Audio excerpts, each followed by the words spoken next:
உடனே 6 பேக் கிடைக்கல. அது இப்போ ஒரு ஆள் ஜிம்முக்கு போய் ஒரு வீடியோ ஒன்று எடுத்து போடுறாருன்னா இன்னொரு ஆளுக்கும் அந்த நாட்டம் இருக்குது. இப்போ அதிகளவாக அவர்கள் விருப்பம் அவன் ஊர் ஃபுல்லாக சொல்லி வச்சுட்டு உண்மையா நண்பர்கள் வந்து நல்ல நண்பர்கள் கிடைக்கிறது ஒரு வரம்னு சொல்லுவாங்க. பெரிய மனசு வேணும்.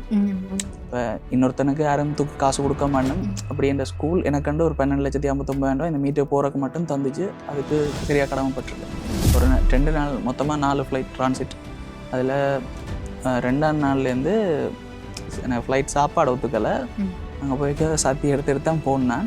ஒரு 10 தடவை சத்தி எடுத்துருப்பேன். ஒவ்வொரு தடவையும் உங்களுக்கு கேட்க என்ன ஒரு கவலையாக இருக்கும். என்ன உடம்பு வீக் ஆகி கொண்டு போகுது, என் உடம்பு டீஹைட்ரேட் ஆகுது, இவ்வளோ பேர் என்ன நம்பி காசு போட்டிருக்கிறேன், எத்தனை பேர் இதில் போய் என்ன செய்ய போகிறேன் மாதிரி தான். அப்பாவோட அம்மா சரியான பிரச்சனை என்ன விட்ட. இப்போ இதுக்கு வந்து செலவழிக்கிற காசு கொஞ்சம் கூடவா தான் இருக்கும் எனக்கு. ஸ்ரீ காளிமாதா ஜோதிடம் உலக புகழ்பெற்ற ஜோதிடர் பண்டித் மகாராஜா. காதல், கல்யாணம், உத்தியோகம், வியாபாரம், கல்வி, குழந்தை பாக்கியம் மற்றும் மந்திர சூனிய பிரச்சனைகளுக்கு நிரந்தர தீர்வு.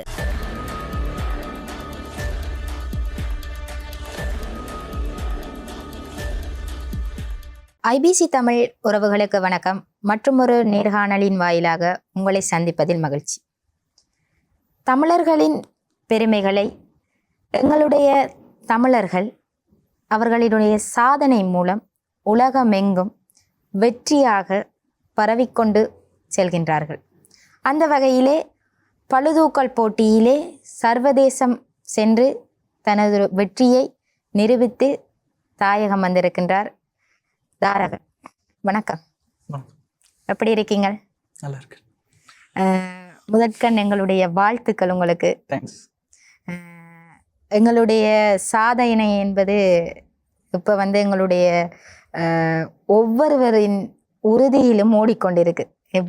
எவ்வாறாவது எங்களுடைய மக்கள் வந்து சாதித்து எங்களுடைய தமிழர்களுடைய பெருமைகளை வந்து பல நாடுகளில் இன்றைக்கு பல எங்களுடைய கொடிகளை நெஞ்ச நிமித்தி பிடிச்சிருக்கிறாங்க. அந்த வகையில் எங்களுடைய கொடியை நீங்களுமே அந்த மேடையில் பிடித்து ஒரு சாதனையை நிகழ்த்தி இருக்கிறீங்க.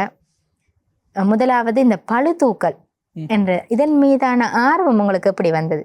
சின்னல கொஞ்சம் நான் சின்னலேருந்து இல்லை, இப்போ வரைக்கும் ரொம்ப தான் இருக்கேன். அப்போ ஜிம்முக்கு போனேன் 9ஆம் ஆண்டில். சரியா சொல்லணும் 14 வயசில் போத்தொடங்கினேன். சும்மா வெயிட்டலோட தெரியுது. அப்போ கொஞ்சம் பிடிக்கும் இதுகள். ஆனால் வெயிட் லிஃப்டிங் நான் அப்போக்க தொடங்கலை. ஜிம் போகிற வேறு, வெயிட் லிஃப்டிங் பளுதூக்கல் வேறு. இப்போ இந்த ஃப்ரெண்ட் ஒரு ஆள் துளசிதரன் எக்ஸாம் டைமுக்கு வெயிட் லிஃப்டிங் போனவர். இப்போ அவரை பார்த்துட்டு சரி கூப்பிட்டான்னு நானும் போனேன். ஒரு ஃபன்னாக ஒரு பெம்பலாக ஒரு ஆரம்பித்தவர் போயிட்டு பிறகு அங்கே ஒரு அதுலேருந்து கிடைச்சதுகள் எல்லாம் அதில் போய் அதுக்குள்ளே விரும்ப தொடங்கி தண்டோரில் இருந்துட்டு இந்த முதலாக கோச் சுவேந்தன் அண்ணாண்டு அவர் என்ன கோச் பண்ண விதங்கள் எல்லாம் நல்லா இருந்துச்சு. இப்போ அவர் உயிரோடு இல்லை. அவரால் ஒரு பெரிய இது, அவரால் இவ்வளோ விருப்பம் வந்துச்சுன்னு சொல்லலாம். உண்மையிலே ஒரு ஆள் இல்லை என்றாலும் அவர்களுடைய அந்த எங்களுக்கு தந்த அந்த நினைவுகளும் அந்த பயிற்சிகளும் எங்களுக்குள்ளே வாழ்ந்து கொண்டிருக்கும். இந்த பளுதூக்கல் என்றது வந்து எல்லாருமே யோசிப்பாங்க, என்ன இது அப்படின்னா என்னென்று கூட யோசிக்கிறார்கள் கூட இருக்கிறாங்க. அந்த பாரம் வெயிட் அதை எப்படி அதை ஆரம்பத்தில் நீங்கள் தூக்கும்போது இது வெயிட்டாக இருக்குது அப்படின்றலாம் யோசனை வர இல்லையா? என்னை பொறுத்த வரைக்கும் மற்றாக்கள் 2 விதமாக யோசிக்கிறார்கள். ஒன்று வந்து தென்ன இதேன்னு செய்யணும்ன்ற மாதிரி, மற்றாக்கள் இதுதான் இது சும்மா செய்யலாம் தானே என்ன மாதிரி. 2 வகை கதையும் இடத்துல கேட்டிருக்கேன். ஆனால் நானும் தொடங்கி இப்போ 4 வருஷம் 2022 நான் தொடங்கினான். இப்போ 2026ஆம் ஆண்டு 4 வருஷமாக போய்கிட்டு இருக்கு. ஆனால் நான் இப்போ தொடங்கி ஒரு 1-2 வருஷமாக நானும் ஒரு நார்மலாக தான் செய்துக்கிட்டு இருந்தேன். அதுக்கப்புறம் அந்த வெயிட் லிஃப்டிங்ன்ற வந்து ஒருத்தனுக்கு வராண்டா ஒரு விருப்பமாக விரும்புகிற அது இன்ட்ரெஸ்டாக மாறி பேஷனாக மாறுறதுக்கெல்லாம் சரியாக டைம் எடுக்கும். இப்படி நாங்கள் விருப்பமாக செய்கிற டைமில் ஒரு ஆசையாக அதில் செய்யக்க ஒரு நாங்களும் அதுக்கண்டு அவ்வளவு டெடிக்கேஷனாக செய்ய மாட்டோம். வெயிட் லிஃப்டிங் வந்துன்றது ஒரு இப்போ சும்மா மெட்ட ஸ்போர்ட்ஸ் மாதிரி ஒரு ஃபன்னாக ஒரு பெம்பலா எல்லாம் படிகளோடு சேர்ந்து விளையாடுற மாதிரி இருக்காது. இதுக்கண்டு நியூட்ரிஷன், சாப்பாடு, மற்ற அதுக்கண்டு ரிக்கவரிக்கெல்லாம் சரியாக மெயின் பண்ணணும். அதுக்கப்புறம் கோச்சிங் அதெல்லாம் கணக்கு தேவை. இது சரியாக டெடிக்கேஷன் வேணுமெண்டு என்ன உண்மையிலேயே. இப்போ மற்ற விளையாட்டுக்களை நாங்கள் சாதாரணமாக எடுத்துக்கொண்டோம்னு சொன்னால் அதற்கான உணவு முறைகள் கொஞ்சம் வித்தியாசமாக இருந்தாலும் அதை நாங்கள் சமாளித்து கொண்டு போகக்கூடிய மாதிரி இருக்கும். ஆனால் அந்த பழுதூக்கல்ன்றது அதற்கான உணவு முறைகளாக இருக்கட்டும், பயிற்சி முறைகளாக இல்லை, முறையாக இருந்தால் தான் செய்யலாம். ஆரம்பத்தில் நீங்கள் இதை தொடங்கும் போது உங்களுடைய பெற்றோர்கள் என்ன சொன்னாங்க? அப்பா பெருசாக ஒன்றும் இதில் அப்பா அம்மா பெருசாக இதை பற்றி ஒன்றும் குறை நினைக்கல, சும்மா போகிறான் போட்டுமன்ற மாதிரி. ஆனால் எல்லாருக்கும் வந்து என்னென்னு சொல்கிறது, இதில் போய் என்ன செய்ய போகிறேன்ன மாதிரி தான். அப்பாவோட அம்மா சரியான பிரச்சனை என்ன விட்ட. இப்போ இதுக்கு வந்து செலவழிக்கிற காசு கொஞ்சம் கூடவா தான் இருக்கும் எனக்கு. சாப்பாடுகள், அது மீட்டுக்கு போய் வர்றது, ஏதாவது இன்ஜரி இருந்தா நான் டாக்டர்கிட்ட போகிறக்கோ, இல்லாட்டி ஏதாவது என்ன மசில் ஸ்டிஃப்னஸ்ண்டா இங்கே ஃபிசியோதெரப்பிட்ட போகிறேன்டா கூட எல்லாத்துக்கும் அம்மாட்டாங்க காசு கேட்குறது. அப்போ என்ன காசு போய் கொண்டிருக்கேன்னு பேச்சு விழும் விட்டேன். மற்றபடி இப்போ ஏதாவது போய் பிளேஸ் அடிச்சுட்டு வந்து மெடல் ஏதாவது எடுத்துகிட்டு வந்தேன்டா சரியான சந்தோஷம் பேசுறதும் அம்மா தான், சந்தோஷப்படுத்துறதும் அம்மா தான். உண்மையிலே இதை நாங்கள் ஒரு தொழிலாக செய்ய முடியாதல்லவா? இப்போ எங்களுடைய சமுதாயத்தை எடுத்துக்கொண்டோம்னு சொன்னால் ஏதோ வளர்ச்சி என்பது இப்போ எங்கேயோ போய் கொண்டிருக்கு. பொருளாதார வளர்ச்சி மிக வேகமாக ஓடிக்கொண்டிருக்குது.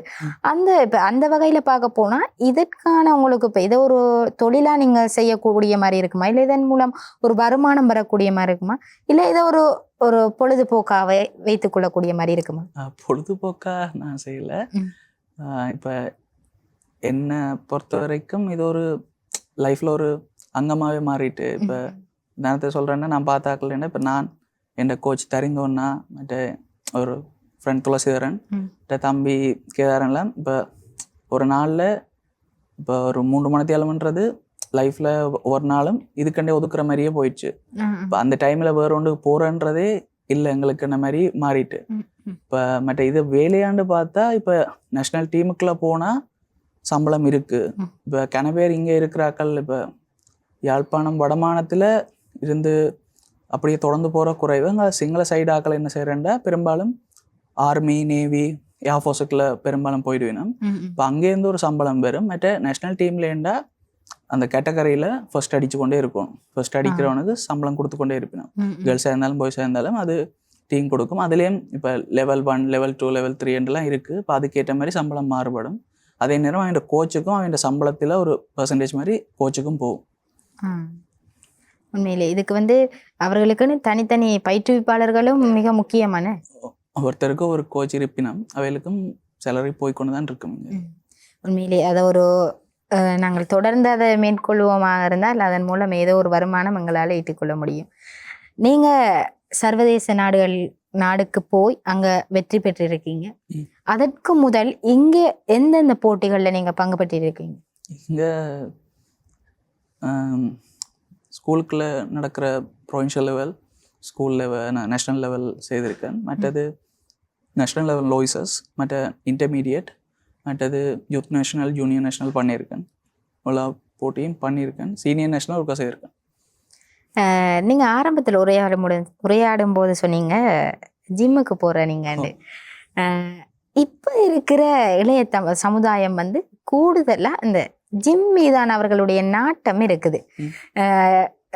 நாங்கள் எப்படியாவது உடம்பை இதை பலமாக வச்சு கொள்ளணும், பாடி பில்டராக வரணும் அப்படின்னு சொல்லி அந்த அவர்களுடைய இப்போ நீங்கள் ஜிம்முக்கு போன டைமில் சில உங்களோட சக நண்பர்களாக இருக்கட்டும், அங்கே இருக்கிறவராக இருக்கட்டும், உங்களோட கதைச்சிருப்பாங்க தானே. இப்போ நாங்கள் இதுக்காகத்தான் பாரம் இது மீதான ஒரு விருப்பம் இருக்குது. அவர்கள் என்ன சொல்லுவாங்க? இப்போ அதிகளவாக அந்த இளைய சமுதாயம் நாடுறதுக்கான காரணம் என்னன்னு நீங்கள் நினைக்கிறீங்க? எல்லாரும் கேட்பாங்க, உடனே 6 பேக் கிடைக்கலாதோ, அதில் தான் பெரும்பாலும் கேட்குறேன். எல்லாருக்கும் விருப்பம் இருக்குது. இப்போதைய ஜென்ரேஷன் ஆக்களுக்கு சரியான விருப்பம் இருக்குது. ஏன்னா அவ்வளோத்துக்கு சோஷியல் மீடியா இன்ஃப்ளூயன்ஸ் பண்ணது. ஆக்டர்ஸ் மாதிரி அவ்வளோ ஃபிசிக் பில்ட் பண்ணிட்டுனா அவள் பார்க்குற ஆரண்டா கூட ஒரு 10 பேர் அவள் இன்ஸ்பயர் பண்ணோம்னா அதில் ஒரு 3-4 பேருக்காவது ஒரு நல்ல ஃபிசிக் இருக்குது. அப்போ அவளுக்கும் அந்த ஒரு ஆசை வரும், அவளை பார்க்க தாங்களும் அப்படி மாறணுன்ற. மற்ற பாய்ஸுக்கு வர்றது ஒரு ஃபிசிக்கில் ஒரு அட்ராக்ஷன் வரன்றது ஒரு காமன். அது எனக்கு அதை பற்றி சொல்ல தெரியல. நான் அது காமன் தான், நான் பார்த்துருக்கேன் எல்லாருலேயும் எல்லாருக்குமே ஒரு நல்ல ஃபிசிக் வச்சிருக்கல ஆசை இருக்குது தான். உண்மையிலே இப்போ எங்களுடைய இப்போதைய சமுதாயம் வந்து சமூக வலைதளங்களுக்கு தான் கூட அடிமை அவர்கள். இப்போ ஒரு ஆள் ஜிம்முக்கு போய் ஒரு வீடியோ ஒன்று எடுத்து போடுறாருன்னா இன்னொரு ஆளுக்கும் அந்த நாட்டம் இருக்குது. இப்போ அதிகளவாக அவர்கள் விருப்பம் இந்த இருக்குது. இப்போ எல்லாருக்கும் இருக்கு கூட விருப்பங்கள் இது ஜிம்முக்கு போகிறது. ஆனால் இப்போ தொடர்ந்து போகணும். ஒரு வருஷத்துலேயோ 3 மாதத்துலேயோ ரிசல்ட் வருமெண்டா அப்படியெல்லாம் இல்லை. சில பேர் நினைப்பினா 3 மாதத்துல உடம்பெடுக்கலாமண்டு அப்படியெல்லாம் இல்லை. இப்போ இதே வெயிட் லிஃப்டிங்கில் பார்த்தீங்கன்னா இப்போ 1 மாதத்தில் ட்ரெயின் பண்ணி ப்ளேஸ் பண்ணலாம். இது நேஷ்னல் அடிக்கிறதுக்கு 1 மாதம் ட்ரைனிங் காணும் தானே. இப்போ ஒருத்தனை கூட்டிகிட்டு போய் ப்ளேஸ் பண்ணுறன்ற தோட்டெல்லாமே ஒரு பிழையான தோட்டம் அப்படியெல்லாம் வராது. இது வந்து கிட்டத்தட்ட சொல்லப்போனால் கிட்டத்தட்ட ஒரு கிளை மாதிரி. இது எங்களோட உடம்புக்கு அடாப்ட் ஆகி எங்களோட நர்வஸ் சிஸ்டம் இதுக்கண்டே படிக்கிறக்கெல்லாம் மாதங்களை தாண்டி வருஷங்கள் எடுக்கும். ஒரு சரியான டைம் பீரியட் எடுக்கும். இதெல்லாம் செய்கிறேன்டா எடுத்தோன்னே செய்யலாம் யாரெண்டாலும், ஆனால் தொடர்ந்து செய்யணும். தொடர்ந்து வெற்றி வேணுமெண்டா தொடர்ந்து அதை மேற்கொள்ள வேண்டும். உண்மையிலே நீங்கள் சர்வதேச நாட்டுக்கு போய் இந்த போட்டியில் பங்கு பெறுவதற்கான முழு ஒத்துழைப்பாக இருக்கட்டும், பங்களிப்பு, அதற்கான செலவுகள் எப்படி மேற்கொண்டீங்க? ஃபஸ்ட்டு தேங்க் பண்ண வேண்டியது இந்த ஸ்கூலுக்கு எஃப்னாண்டு காலேஜ். நான் முதல்லேருந்து இப்போ அங்கே மட்டுமே எனக்கு 3 கோச் மாதிரி பழக்கியிருக்கு. நான் சேந்தன் அண்ணா முதல்ல சொன்னேன், அவரால் வெயிட் லிஃப்டிங் ஒரு இன்ட்ரெஸ்ட் வந்தது. 2வது மெனோயன் அண்ணாண்டு, அவர் கொக்கில் ஓல் பாய் எங்களோட ஸ்கூலில் கோச்சிங் பண்ணவர். அவர் எனக்கு சொல்லி தந்தார் ஸ்டைலுகள் அட்டம்ப்டிஸ்ட்டை பற்றி எல்லாம். மற்றது எல்லாத்துக்கும் மேலே தெரிந்து ஒன்றா கிட்டத்தட்ட என் கூட பிறந்த அண்ணா மாதிரி. அவர் வந்த பிறகு தான் எந்த ஒரு வளர்ச்சின்றது ஒரு நல்லா இருந்துச்சு. இப்போ அதை தாண்டி மற்ற இப்போ நான் போன செலவுக்கெல்லாம் வந்து எஃப்னாண்டு ஓல் பாய்ஸ் தான். கிட்டத்தட்ட 12,59,000 ரூபா இந்த ஸ்கூல் ஓல் பாய்ஸ் தான் இருந்துச்சு. நம்ம அதில் எனக்கு தெரிஞ்ச பேர்கள்டா சாரங்கன் அண்ணா, சுலக்ஷன் அண்ணா, ஐசிபிடி மிரோயன் அண்ணா, மற்றது கொழும்போபிஏ குணதர்ஷன் அண்ணா, அதை தாண்டி யூகே ஓபியை தந்துச்சுன்னா. அதுக்கு பிறகு ஜோலி ஸ்டார், ஜுத் விங்ஸ், எங்களோட ஸ்கூல் ஓல் பாய்ஸ் கிளப் எல்லாம் கணக்கு தந்துச்சு. கன பேர் இதுக்கண்டு சேர்த்து தங்களோட காசை தாரன்றது ஒரு பெரிய மனசு வேணும். இப்போ இன்னொருத்தனுக்கு யாரும் தூக்கி காசு கொடுக்க மாட்டோம். அப்படி என்ற ஸ்கூல் எனக்கண்டு ஒரு 12,59,000 ரூபா இந்த மீட்டுக்கு போகிறக்கு மட்டும் தந்துச்சு. அதுக்கு சரியாக கடமைப்பட்டிருக்கேன். உண்மையிலே உங்களை அவர்கள் நம்பி இந்த பணத்தை உங்களுக்கு செலவழித்திருக்கார்கள் என்று அதுக்கான ஒரு பலனா நீங்கள் அங்கே இருந்து வெற்றி பெற்று இந்த பாடசாலை அந்த சமூகத்துக்கு வந்து பெருமை சேர்த்துருக்கீங்க. அது அவர்களுக்கு இதெல்லாம் என்னடா காசு, இதை விட என்ன சந்தோஷம் இருக்க போதுன்ற ஒரு எண்ணம் வரும் அவங்களுக்கு. உண்மையிலே நீங்கள் அங்கே போய் பங்கு பற்றின அந்த போட்டியில் நான் இந்த போட்டிக்கு வந்தது எனக்கு கொஞ்சம் கஷ்டமாக இருக்குது, அப்படி அந்த சிரமமாக மேற்கொண்ட ஒரு விஷயம் என்ன? ஃப்ளைட் பயணம் எனக்கு பெருசாக அது ஒத்துக்கலை. ஒரு 2 நாள் மொத்தமாக 4 ஃப்ளைட் ட்ரான்சிட். அதில் 2ஆம் நாள்லேருந்து எனக்கு ஃப்ளைட் சாப்பாடு ஒத்துக்கலை. அங்கே போய்க்க சத்தி எடுத்துகிட்டு தான் போனேன். ஒரு 10 தடவை சத்தி எடுத்துருப்பேன். ஒவ்வொரு தடவையும் எடுக்க என்ன ஒரு கவலையாக இருக்கும். என்ன உடம்பு வீக் ஆகி கொண்டு போகுது, என் உடம்பு டீஹைட்ரேட் ஆகுது. இவ்வளோ பேர் என்ன நம்பி காசு போட்டிருக்கேன். எத்தனை பேர் இப்போ இந்த எல்லாம் இப்போ நான் மெடல் அடிச்ச அப்புறம் கிட்டத்தட்ட அழுதுட்டார் இந்த கோச். அவர் அவ்வளோ சந்தோஷம். அப்போ அவ்வளோது நம்புகிற ஒரு ஆள்லாம் எனக்காண்டி அங்கே வெயிட் பண்ணி கொண்டு இருக்குது. இந்த உடம்பு வீக்காகி கொண்டு போகிறது அப்படமா தெரியுது எனக்கு ஃப்ளைட்டில் இருக்கேக்க. ஒரு காலம் அழுக வெறும் யோசிச்சு கொண்டிருக்கே, என்ன உடம்பு இப்படியா போகுதுன்ட்டு. அப்புறம் அங்கே போய் கொஞ்சம் மாற்றிட்டேன் ஒரு நாளில். அது பிறகு ஓகே இருந்தது. ஓகே, அந்த போட்டி எத்தனை சுற்று போட்டி நடந்தது? இப்போ சுற்று போட்டி இல்லை, இது வந்து இப்போ செலக்ட் ஆகி போவோம் எங்களை ஸ்ரீலங்காலேருந்து. அங்கே ஒரு மேட்ச், அதில் இப்போ ஸ்னெச்சன் இருக்குது, க்ளீன் அண்ட் ஜெர்க்கன் இருக்குது. இந்த 2ஐயும் சேர்த்து டோட்டல் பார்ப்பினோம். மொத்தமாக யார் கூட தூக்கினோமோ அதில் ஃபர்ஸ்ட், செகண்ட், தேர்ட் கொடுப்பினோம். ஏன்னா 3rd பிளேஸ் கிடைச்சிச்சு. இந்த 3ஆம் இடத்துக்கான நீங்கள் தூக்கின கிலோ? ஸ்னெச்சில் 98 கிலோ தூக்கினேன். க்ளீன் அண்ட் ஜெர்க்கன்னு சொல்கிறது அதில் வந்து நான் 132 கிலோ தூக்கினேன். நீங்கள் வெற்றி பெற்று விட்டீங்க என்று சொல்லி அவர்கள் உங்களுடைய பேரை அறிவிக்கும் போது எப்படி இருந்தது உங்களுடைய மனநிலை? நீங்கள் அந்த வெயிட்டை தூக்கும் போது உங்களுக்கு என்ன தோணினது? வெயிட்டை தூக்க பெருசாக யோசிக்க மாட்டோம்.